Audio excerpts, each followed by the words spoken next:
Welcome to Building a Resilient Restaurant in Tough Times. I'm Michael Tingsager, the founder of Hospitality Mavericks, and we have more for decades been on this mission to share and understand what Maverick leaders know and do, not just to build a business that makes great results, but also make great impact on all its stakeholders. But today I also have two great guests with me. First off, I have Peter Backman, who's a food service consultant that works with CEO, senior executive, and operators to help them understand the market and, more important, their position in that market, and so they can make better decisions. And our second guest is Nick Liedl, commercial director at Vita Mojo. And Nick has huge experience as a senior operator before he joined Vita Mojo, and have then for the last couple of years been helping operating, boosting revenue and optimizing operations for leading edge brands. A couple of housekeeping rules before we kick off into the meaty bit. There will be a chat function. It'll be very clearly on your screen. So if you have any questions during the webinar, pop in your questions there and we'll come back to them at the Q&A in the end of this webinar. And also for your information, this webinar is being recorded, so it will also be shared with you afterwards via the email you shared as you signed up to this.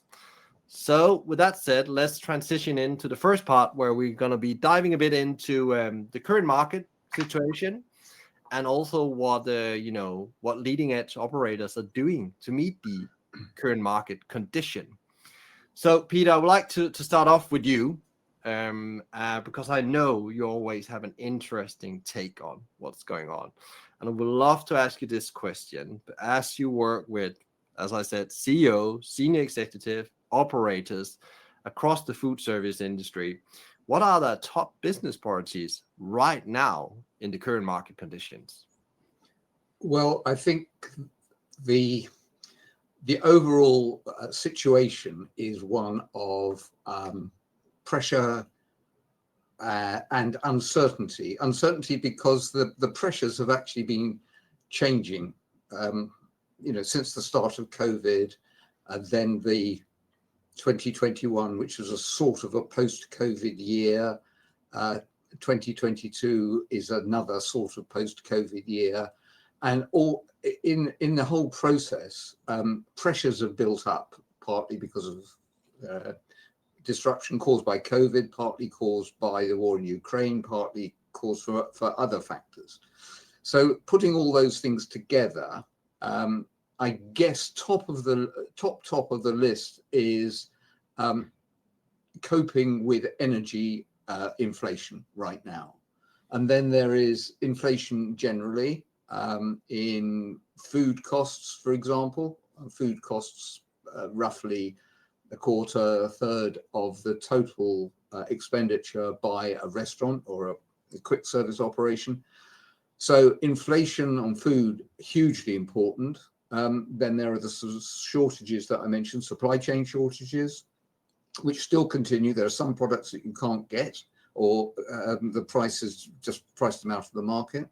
And then there are issues about staffing, not having enough staff. And there are quite a lot of stories about restaurants that close on certain days of the week or certain hours of the day, or even close totally because they can't get the staff.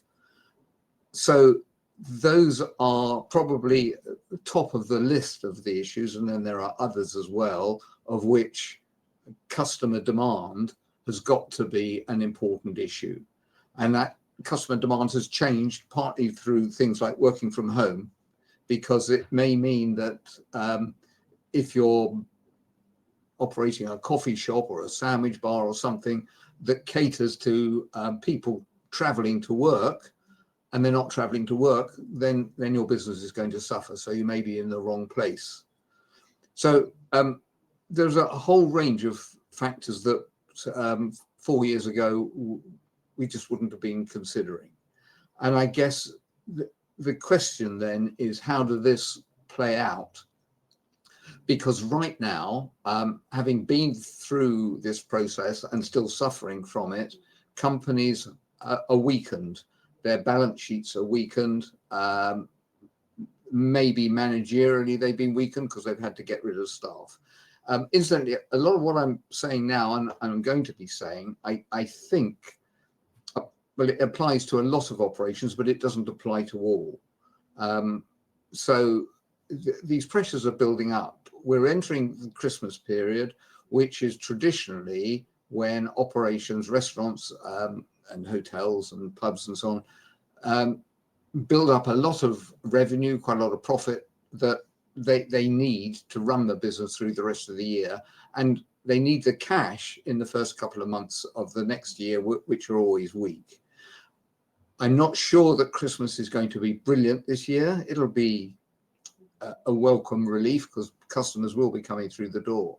But come February, March, companies are going to be much weaker than they are now. They're going to be facing price inflation on fuel in particular, and they're going to be finding that their customers now no longer have even the amount of money in their pocket that they've got today. So demand will fall off. So the first quarter of next year is a time of great danger for the industry. But I would sort of end up with a positive note that, as I said, it's not going to affect everybody, but it will affect it will affect a lot of businesses, but not necessarily high-end restaurants, and it's not necessarily going to afflict the food to go / casual dining market to the same extent that it will the full service market. Anyway, that's my take on what's happening right now. What you mentioned something that I thought was quite interesting. You talk about the customer demand is changing as well, because we came out of the pandemic and years after there's been this, really, really big surge back of people back into restaurants. We need to go out and enjoy ourselves. And we're now starting seeing those early days of that wave taking off with the pressure that is of the cost of living crisis on the consumer. Yeah, yes, I think so. Demand this year has been fine. It's been okay compared with even with 2019. Quite a lot of companies are reporting sales up. Obviously, inflation has helped. But, trading has not been too bad for a lot of businesses, but it's weakening.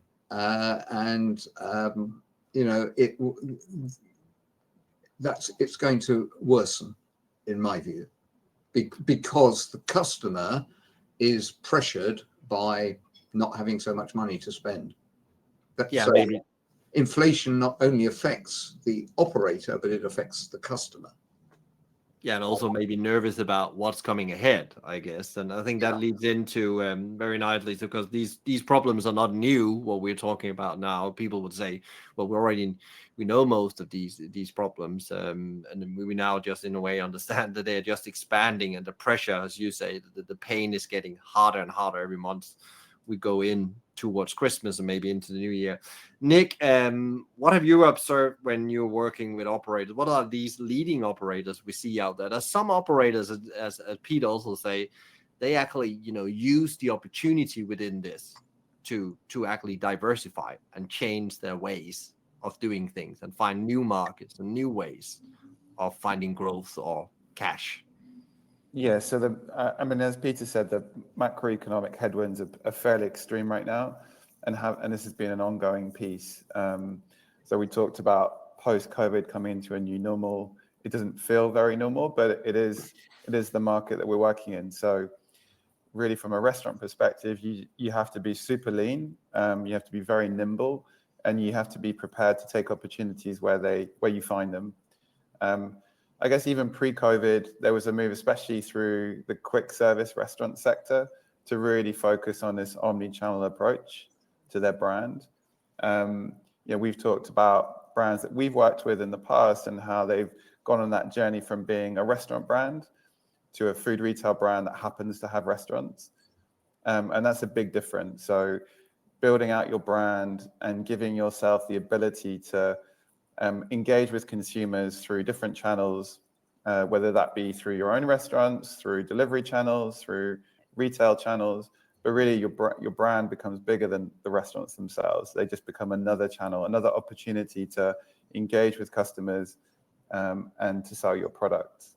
And we're seeing, you saw a lot of brands do that through COVID, because they had to, through necessity, because it was the only way to get their product out to consumers.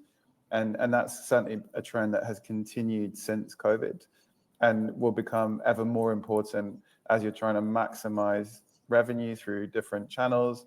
And your ability to do that will probably separate those successful brands in the future from those perhaps who won't be as successful. What you say there, Nick, is also, if I read between the lines, like to be able to diversify and not just talk about your restaurant, you actually need to have a very strong brand with a very clear proposition to your customers. Yeah, exactly that. So your brand has to resonate with customers in a way that goes, I guess, transcends the restaurants themselves, the bricks and mortar restaurants themselves. Obviously, the bricks and mortar restaurants are an opportunity to create brand ambassadors, to make sure that you have advocates from your customers who enjoy the experience to an extent whereby they're then prepared to engage with your brand or buy your products beyond the restaurant. So whether that be on a supermarket shelf, whether that be through a delivery channel, and creating that omni-channel experience that feels seamless to the customer, that allows them to engage with your brand when it's convenient for them. And I think that's a real point of difference for the restaurant sector. So if you look at any other sector that's been disrupted over the last 10, 15 years, really it's a move to convenience. So, you know, if you engage with Amazon, you do it because it's so easy and convenient. Whether it be Spotify through the music sector, all of this is really driven around the consumer and what they want and need. And the food sector, the restaurant sector is really moving towards that. Obviously, it's really only the beginning of that change, and that change has been accelerated over the last couple of years. But what restaurant brands or food retail brands really need to do is they need to learn how to engage with that customer in a seamless way, irrespective of the event or the occasion. And that's going to be super important moving forward. Is there any brands you would say has done this really well? If people think, who should we look at? Who's doing this really well and on that evolving journey of diversifying their brand? Yeah, there's a number of brands who've been successful at diversifying their brands and being really strong and focused on the brand itself. Obviously, there's a couple of clients that we work with. So Leon is an obvious one, and it comes to mind because we've been working with them for a while and we've seen them go through that whole journey. And you know, their plan back in end of 2019, early 2020 was to go on that journey to become a digitized brand, but really elevate their brand beyond the restaurants themselves to give people access. That's what John Vincent was really focused on at the time. Is he just wanted to give the ability for as many people as possible to access the Leon brand, depending on the occasion and what they were trying to achieve or what they wanted at any given time. The Leon have done that. They're in supermarkets. They're now across different delivery channels. They've digitized their restaurant experience, and they obviously they have a very strong brand. But you've seen others like Coco di Mama have done it with their delivery, and they've become a nationwide brand just through dark kitchens out of Zzz's and the ASKs right across the UK in a very, very short space of time. And then there are other smaller brands, and what's really interesting is when you see some of the smaller brands come up, that's almost become part of the playbook. So if you look at some of the vegan brands, so Neat Burger, for example, they have, I should know this, they're one of our clients, 8 to 10 restaurants, but very strong across delivery, and we're very successful across delivery through the pandemic. But they're already thinking about the retail side of their brand. They are already looking at the products they will sell beyond the restaurants themselves. So they're kind of creating a following that, again, as I said earlier, transcends the restaurants themselves. It's just another channel they can communicate the brand through to. And we've got others like Burger Co, for example, another brand. And then other brands that we don't work with, like Wagamama is a very strong brand that exists outside of the the bricks and mortar locations. So just anyone who's able to elevate their brand and allow consumers to engage with that brand across different channels will be very successful. Great example there, Nick. Peter, any observations you've done on diversifying, within the food service sector, and where you think that like some really clever innovation gone on here? Well, first of all, I agree with Nick, but I've got two observations on that. One is the hospitality industry, the restaurant industry, is hugely entrepreneurial and innovative. Over the years, it has changed its nature, its offers, how it works, all sorts of things. And it's done, I wouldn't say seamlessly, but if you look at it over with a long historical perspective, it goes in waves. So the industry is well up for the challenge that Nick has outlined, absolutely. But I would also suggest that a restaurant is about interpersonal relationship, if I can put it in those sort of highfalutin terms, about making the customer feel welcome, personally looked after, all those sort of things. The other channels that Nick has correctly highlighted, in my view, require a different approach. So the challenge for any company embarking on that route is what do you stand for, and how do you build these conflicting issues into what you stand for?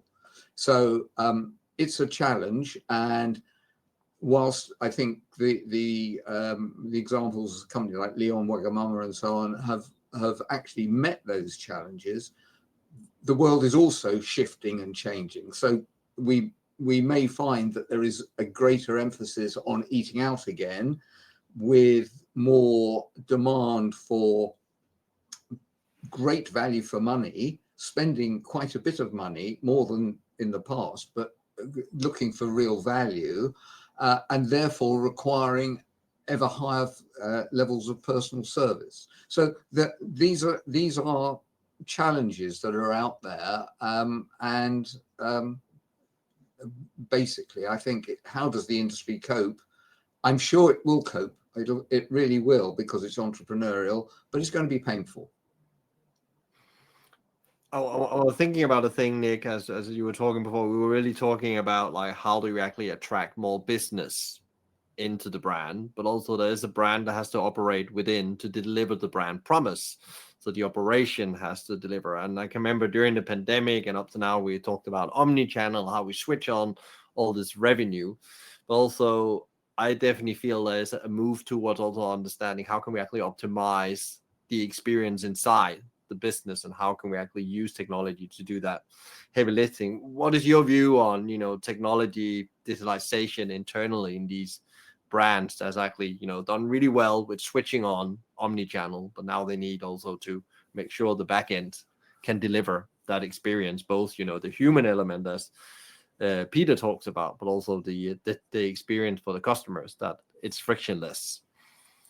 It's actually, so to Peter's point, it's actually really hard. It's really hard. And I think that's something that restaurant brands are starting to learn now, because there was an assumption that, and there still is an assumption up to a point, that somehow tech or different types of digital ordering, it's a magic wand, it's a panacea, and it's not.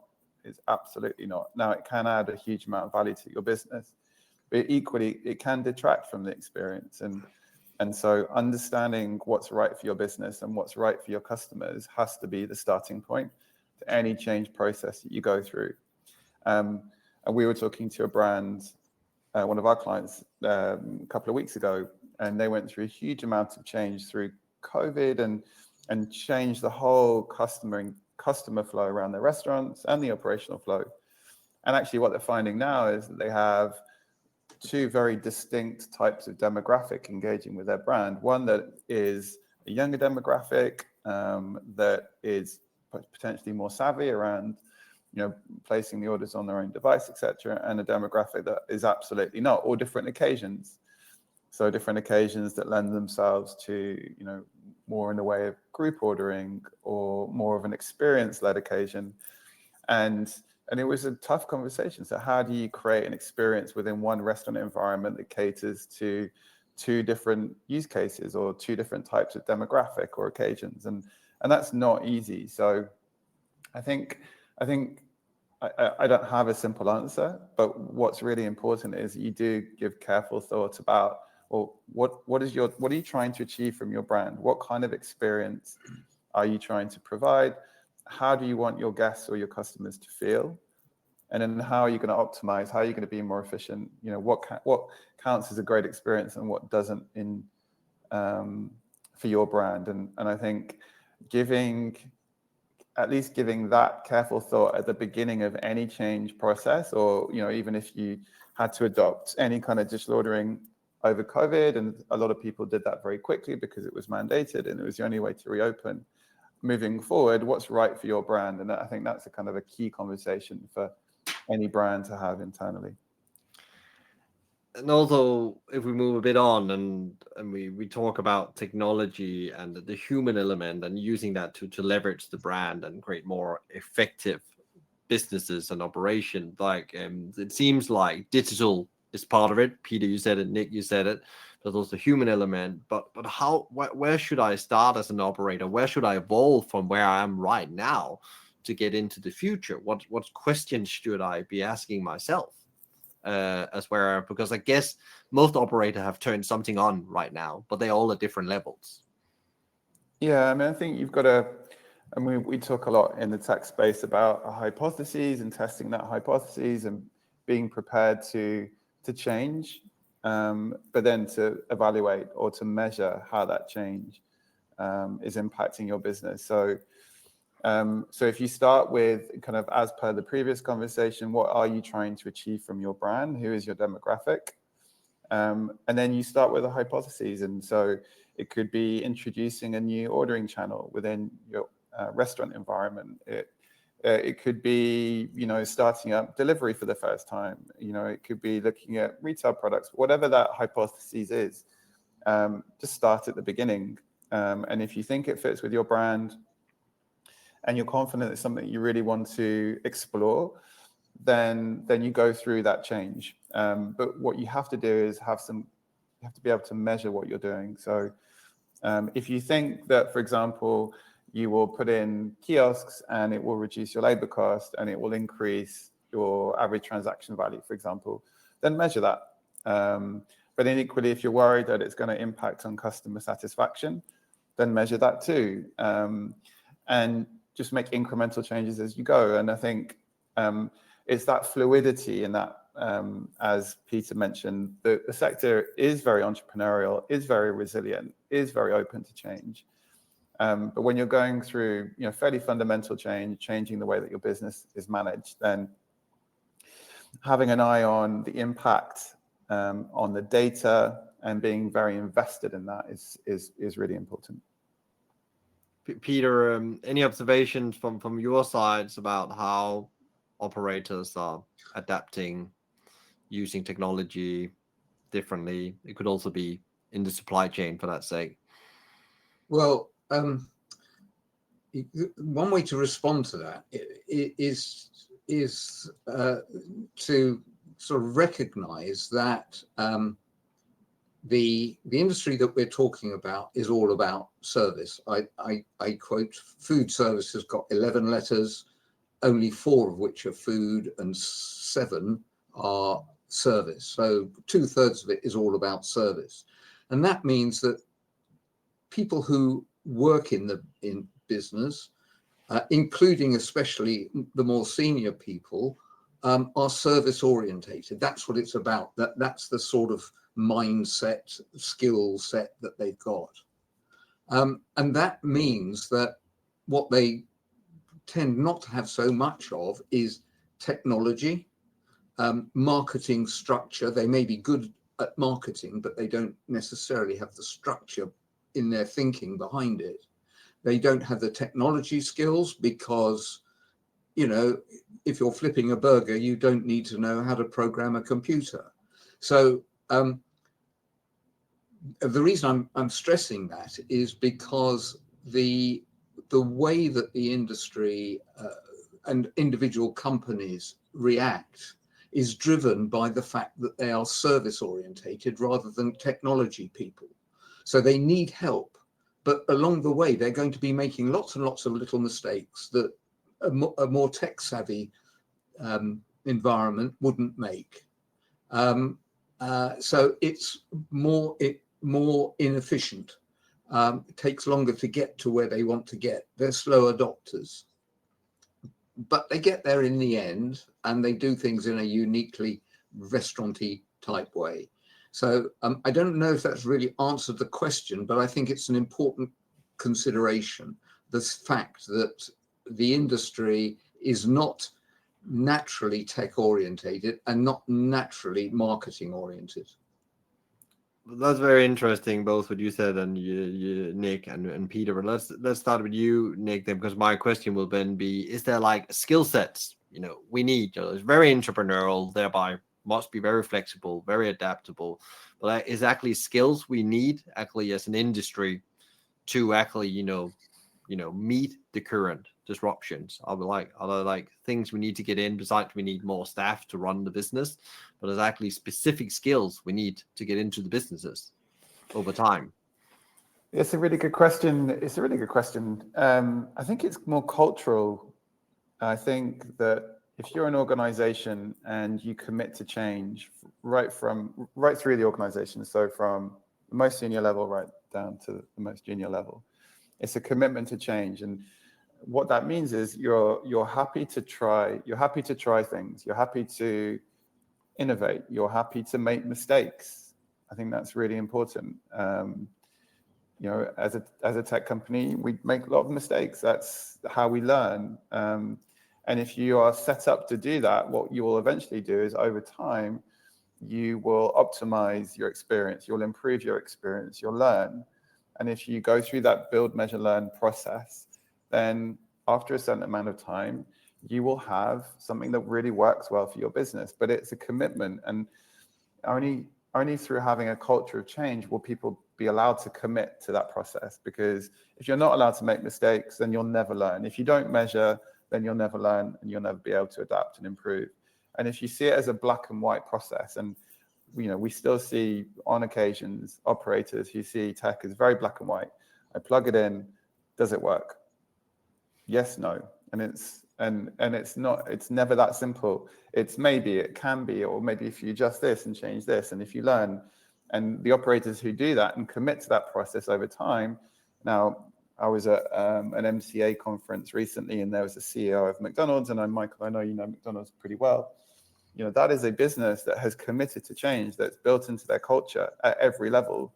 Everything that they do is about evolving the business, but not in one big step, but just incrementally all of the time. So they're always on when it comes to innovation. And now if you look at their model, they're able to create omni-channel models, stores that can deal with, I think he said, up to 11 different channels at any given time, and still create a great experience. And yes, they made mistakes. And yes, sometimes the experience hasn't been what they wanted it to be, but ultimately they are now years ahead of some of their competitors because they committed to that process of change. And that's, of course, that's McDonald's. They're huge and they've got almost infinite resource, but culturally, it's the culture that's important, and being prepared to really invest everybody into that change is, I think is the way that operators really should look at it. I know it's hard because you're doing 1,000 things, and tech transformation is not necessarily one that you really want to focus on, and you just want it to work out the box. But if you can spend some time committing to that level of change, generally you'll get a good outcome from it.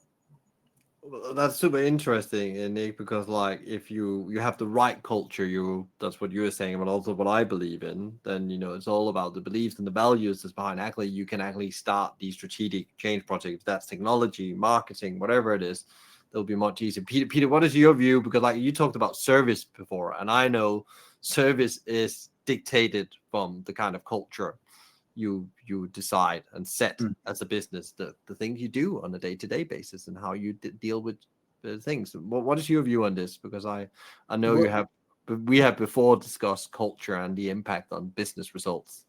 Yeah, well, I mean, I think it goes back to my earlier point. It's a challenge for the sector, and then picking up Nick's point. Yeah, if the company is going to become tech orientated, then pumping that out to the customer butts up against the idea that we're all about personal service. So it's a challenge, and it's probably solved by thinking very carefully about what it is you're trying to achieve and how you're going about it, and what your core priorities are, what your core competencies are, what your positioning is. All of those sort of strategic issues need to be addressed. Otherwise, I think what happens is there is a danger that you just sort of blow off in every direction, and the customer picks that up and says, these guys don't know what they're doing. I don't particularly want to go to their place or order their stuff off the internet or whatever. So the challenge is fixing the current issues through technology and other solutions, whilst not losing the service ethic. And the answer to that is being very clear about what you're trying to achieve. Coming back to what we started out with, the clear brand proposition, understanding why we're here, and the change we want to make. If we move a bit on, because we are talking about it could be quite intimidating. It's quite some big changes, and some of it is very difficult. You both acknowledge that, both culture and technology change, adaptation can be quite hard. It would be great to explore, what is some brands. We talked a bit about some brands that's been very good at diversifying, but also some brands that's actually been very good at doing this adaptation of the change, the agility, culture. We have had a couple of words on that. I don't know if you want to start out, Peter. Have you seen anyone that's been really good at using, all these elements, as you say, that you need to meet, and it's a challenge, but really been really good at mixing this up together, and actually now stands in a reasonable good Yes, it's a difficult question to answer, because there are companies who've done well, particularly through the recession. I could mention loungers, for example, but the extent to which tech has driven that may not be that great. So it may be a question of sticking to the knitting and doing what you do very well, and using the tech sort of behind the scenes judiciously. But so that then becomes quite difficult to identify which companies have actually done that, because it's not obvious. It shouldn't be obvious. But we've talked about McDonald's a bit too much, but then there are a lot of them. And, their kiosks is an interesting evolution, and they're not the only people to have used kiosks, but that has changed the way that they operate and that the customer interacts with them. So I'd put that up as one company that has evolved. So I don't think they necessarily stayed the same, because I think the customer relationship with McDonald's has changed, but it's evolved in the right direction. So that's my very complicated answer to your very simple question. So there's been so much change. If you take McDonald's inside, that actually the way they serve the customer, and then the relationship they build with the customers before in the restaurants have significantly changed. Yeah. Nick, any observations for you in the way it's principle, the way things have changed due to technology and the whole disruption that's going on, the way company operates and people experience them on a day-to-day level? Yeah, I think that, I always agree with Peter. He always makes good points, and there is an anti-tech thing there, not anti-tech as such, but just the strength of your brand, and and being very clear-minded about what your brand represents. The lounge example is a great example, and I think that still resonates. Do you have a great brand? Is the service good? Is the food good? Is the experience good? We can we can talk about tech. I can talk about tech. It's my job all day long. But broadly speaking, all we're trying to do is work with great brands, and is there an element they can digitize, but it doesn't distract or detract from the experience they're trying to give to their customers that's in line with their brand. And I think that's the most important thing. And we've talked about brands, I think, have done that over the last few years. Peter's given you an example of somebody who's not necessarily hugely tech optimized, don't have any delivery channels, in fact, don't even have any digital ordering within their bricks and mortar locations. So it's just about the strength of your brand, being very clear-minded about what you're trying to achieve. But if you do try and optimize an experience, if you're trying to bring in maybe new digital channels, it just has to work, and you have to provide a great experience. And we had our own restaurants for a period of time, which had, was 100% digital ordering, and we had 60% of orders coming through kiosks and everything else through click and collect. And a lot of what we did was we tried to think about how we would retain the experience. How would we still allow people to emotionally engage with our food and our staff, even though that the order taking was automated?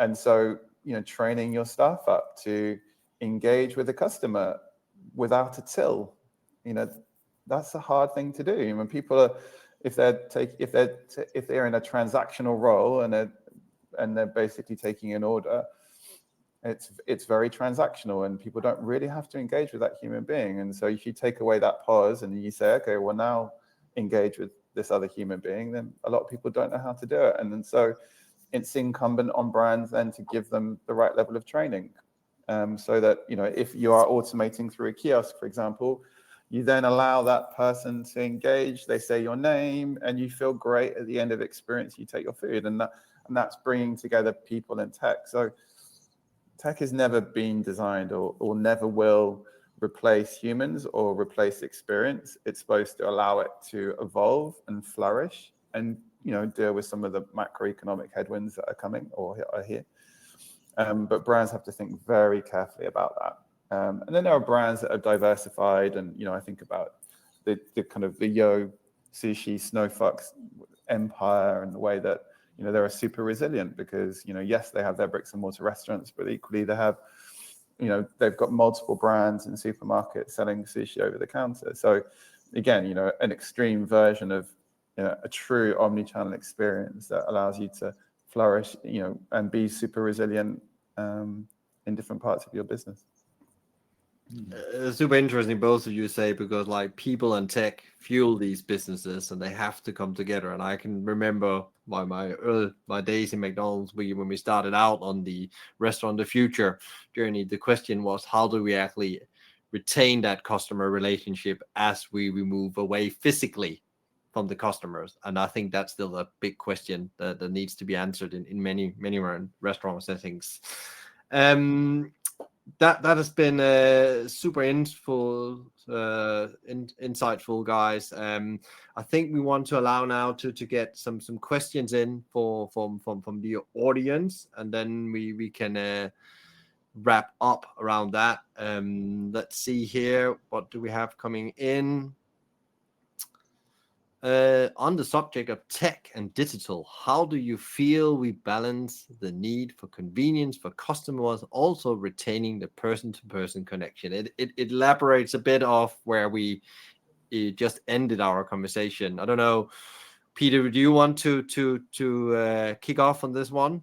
No, it's a real challenge, but it comes back to, what am I in business for? What do I stand for? Yeah. When you've got that answered, then you know what you should be doing. So it needs clarity of thought, which, now I'm not saying that clarity of thought isn't a component of the restaurant industry, but this question hasn't really arisen before. You've had restaurants saying, well, are we going to offer, is it mainly about the quality of our meat, or is it about the fact that, we employ fun people to serve the customer? So those are the sort of issues that the industry has had to cope with up until fairly recently. right now it's much more structural the questions that it needs to raise. So I think it's a mindset thing, and the restaurant needs, or the chain, or whoever is doing it needs to know what they're standing for, really, and then the answer should become fairly obvious. So what you're saying is absolutely clarity of direction and why we're here. We were talking about a bit earlier, and I think there's a great example if people want to go and study a company in the airline industry, Southwest Airlines in the US. They have absolutely clarity, and Peter, many of the things you just mentioned would be resonating in that company. Anything you want to add, Nick, before we jump to the next question? Just the personal. So yeah. So what we learned in our restaurants is that if you wanted to change behavior, we kind of learned what levels you would have to. So what offer would you have to give? What reward would you have to give to the customer to change their behavior? If you're asking them to change, if they go into your brand and you change the flow, if you put in a kiosk, whatever it is, there has to be a reason for it. If there's nothing in it for them, they will feel angry. If you create change and it's only for you, then they potentially will not come again. But if you can create, so we talked often about data creating a personalized experience. If that's your hypothesis, we want to create a more personalized experience with your brand, and you're going to bring in whatever it is from a digital perspective, then you have to realize that end to end. And by that, I mean, for example, and some of this is us and some of this isn't, so hopefully it's holistic enough to be real.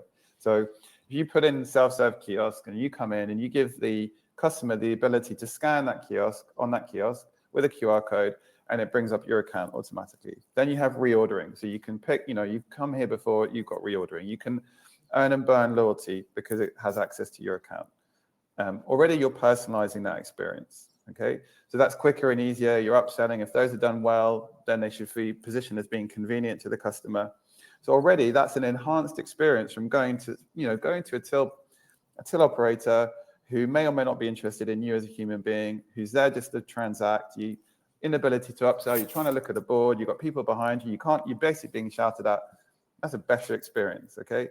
But then if you go to the counter to collect your food, if you're just a number and they just give you your food and they don't engage and they're looking at the floor, that's not a personalized experience. But if somebody says, hey, Nick, here's your food, thanks for coming, have a great day, that's a personalized experience. And tech doesn't do that. That's the quality of the training. That's being really focused to say, okay, well, I'm going to put kiosks in, but I am going to create a great experience. But then after they've left, if you're going to send them an email and you're going to market something, do not send them blanket email. Don't send, a promotion about a burger to a vegan, whatever it is. If you then send them personalized communication, then you've used that data to personalize the experience in the marketing. And then holistically, that customer feels great about your brand. And that's the power of digital. And I think people don't see it holistically. We get lost in the detail. Do I want a kiosk? How's that going to make someone feel? Think about the whole and take ownership and responsibility around the stuff that you can impact and you can change. As you can tell, I feel quite strongly about this, but that's what true personalization looks like. And it's not just the tech, it's the tech plus the operator working together to create that experience. And if you're committed to doing that, I think that's the best way of creating that kind of synergy between people and tech within a food environment. That's super interesting. It comes back to the culture element we talked about before again. What kind of culture do you want, and what service to that culture then delivers when it comes out to the front line? And actually, that you want to add something, Nick? Well, just because what happens often is and this is goes back to change management. Often, because you don't have a change management team in any company really, well, unless you're super big. So actually, you're relying on all of the different stakeholders, all the different teams being engaged into that change. So culturally, strategically, if that's what you're setting out to do. So holistically, if you say to your team, whether that be a team of 10 or 20 or 200 or 2,000, whatever it is, actually we want to put, our aim is to personalize the experience for our brand. And then that's your North Star. And then everyone is working towards that. But what we find a lot is that change is being driven by one specific team, and that journey is not being shared by the other teams. So marketing might pick up a kiosk implementation because it's brand-led-ish. but then operations don't buy into it and the teams don't buy into it, or vice versa. It's being led by the operations team, but marketing don't buy into it. So everyone is still working slightly at cross purposes. And actually, the good examples that we've referenced are about teams working together to create change that delivers that personalized experience or that enhancement of your brand. Great. We're just going to see if we can do a couple more questions here. This one is probably very connected with as you go into the business. There's this, how can you encourage frontline employees to use tech better in their work? Because it comes probably from the way you look at how you train and you do things. It's not enough just to switch the tech on. You need to maybe handhold a bit. I don't know, Nick, you're nodding. It looked like you have something you want to add on that. I mean, it's very hard, and we've fallen on the wrong side of this on a few occasions. So, one of our values is making new mistakes. So in the guise of our value of making new mistakes, we have on occasion not focused on the teams, and to that end, therefore, the engagement with any change has been minimal, or people have been anti it, or people have switched it off. At the beginning, I'd walk into locations and the kiosks are switched off, and you're thinking, that's not good, and we need to do more to engage with teams. I think, like I mentioned before, from a consumer perspective, the people who are working within your business there has to be something in it for them. What's in it for them? What are they going to get out of it? And I think making sure that when you're positioning change, you're positioning it for everybody and really thinking about what's in it for them is super important. So I'll give you one example from Leon. So Leon, you may or may not know, but Leon have moved to a model whereby they've, historically they had anything between sort of 5 and 7 POS terminals on a counter, all staffed with 2 or 3 runners behind, and everyone would just come to the counter and, you tell them what you want and they put it in the POS, and then in essence, they were just fulfilling a chute with food. And when that was running low, they'd just shout into the kitchen, I need this, I need that. So what felt quite high energy actually transpired was quite a stressful place to work, because you're in the kitchen, you're just being shouted at all day long by people needing more food. And by automating that experience, putting kitchen display screens in the kitchen, actually they enjoyed it much more. So their kind of in-house NPS around staff satisfaction went up because people weren't being shouted at anymore, and they liked coming to work because it was less stressful.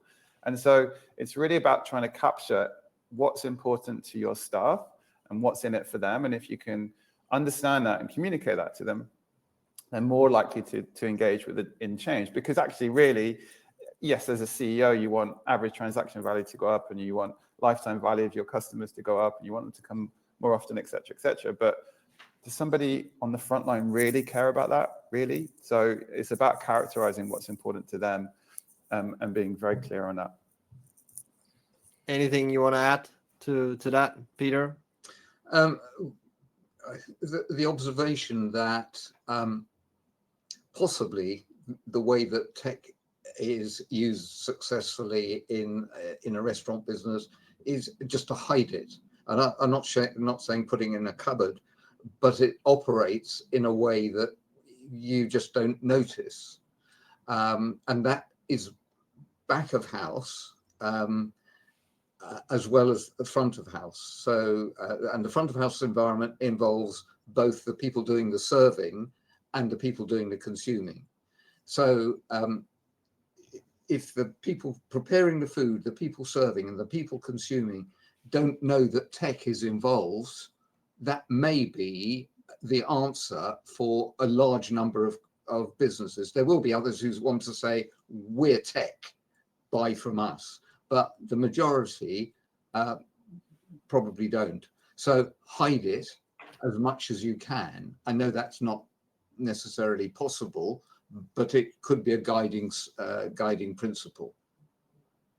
Yeah, super interesting. So we just grabbing the last question, I think, here. So it says, why would you say casual dining won't be as affected as much as full service restaurants? And I think that's go back to you, Peter. You mentioned that in the beginning. Yeah, definitely me. I think if you go back to a recording, you'll hear that I said fast casual. by which I mean sort of the slightly posher end of quick service stroke food to go, rather than casual dining, because I think casual dining is almost synonymous with restaurants nowadays. That in that sector, dare I say, has not been as effective as it should have been over the last few years for a whole variety of reasons. And I think that's going to continue. It's going to be squeezed by customers not having the money, and by not necessarily having the financial resources to cope. So that will be general pressures. I'm not saying that the industry is dead and buried, but fast casual will probably benefit because customers will see that as offering value. That's the answer to my question. The answer to that question. Great. Thank you very much, Peter, for clarifying that. That was all we had time for today. Thank you so much, Nick and Peter, for bringing your great insights and thoughts to the table. And thank you to all the people that joined and all your questions. I think it's very important that, to build, it seems like from our conversation, to build a resilient restaurant, we really need to understand the brand, why it's here, and what change is set out to do. And that needs to be communicated all the way through down, and then delivered with a culture. And then technology comes in to help delivering better experiences and touch points. But still, as Nick said, we need to have the training behind to create that human experience, so we don't lose the service, as Pete also emphasized on all the way through. So it's not easy, but we'll continue the journey, and we'll be back in 2 weeks' time with a second webinar on this subject, where we have Neil Potts, the founder of the Burger Co, on board here, and he will talk us through his journey. And Nick already mentioned there was some great learnings from some of the brands they work with, and we'll dive into that, so it becomes very practical. Where we probably started in the big picture today, we'll dive into the real detail on it, and that's on the 24th of November, 11 a.m. here. And I can see on the screen there's possibility already for register there. You'll probably also receive an email if you sign up to this. And also, maybe you're thinking now that you might want to find out how you can use tech and talk more about these things today. Then you can use the QR code here and find out how you become more resilient, and have conversation with Vita Mojo and the team there, and they will probably share their experience working with leading edge operators and chat with them. So thanks again. And we hope to see you in 14 days' time, where we will continue this conversation. Thank you. Thank you.